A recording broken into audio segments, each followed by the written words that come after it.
విజయవాడ ఉగ్ర లింకుల కేసులో కేంద్ర సంస్థలు రంగంలోకి దిగాయి. నిందితుల రెండో విడత కస్టడీలో రెండో రోజున కేంద్ర దర్యాప్తు సంస్థ ఎన్ఐఏ, కేంద్ర నిఘా విభాగం ఐబీ అధికారులు నిందితులను వేర్వేరుగా ప్రశ్నించారు. విజయవాడకు చెందిన 3 యువకులు మిగతా వారిని ప్రేరేపించినట్లు గుర్తించారు.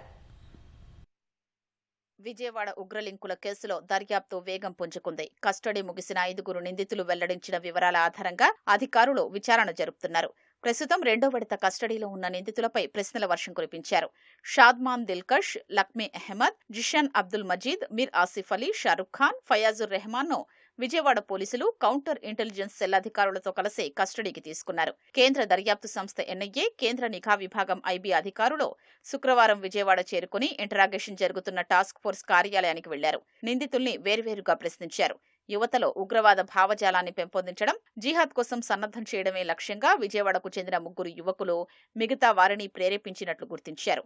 ఒక్కొక్కరు 5-6 ఇన్స్టా ఐడీల ద్వారా జిహాదీ భావజాలాన్ని వ్యాపింపజేస్తున్న తీరు గురించి ప్రశ్నించారు. విదేశీ హ్యాండ్లర్ల గుట్టు తెలుసుకునేందుకు ప్రయత్నించారు. ఇంకా ఎంతమందితో సోషల్ మీడియాలో టచ్లో ఉన్నారో అనే కోణంలో నిందితుల్ని ప్రశ్నించారు.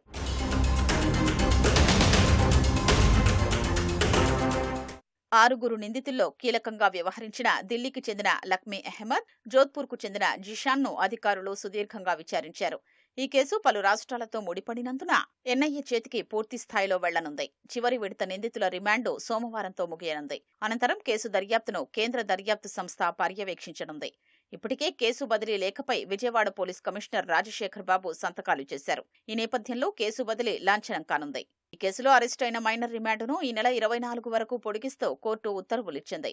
అతడి కస్టడీ కోసం పోలీసులు వేసిన పిటిషన్పై తదుపరి విచారణ 13కు వాయిదా పడింది.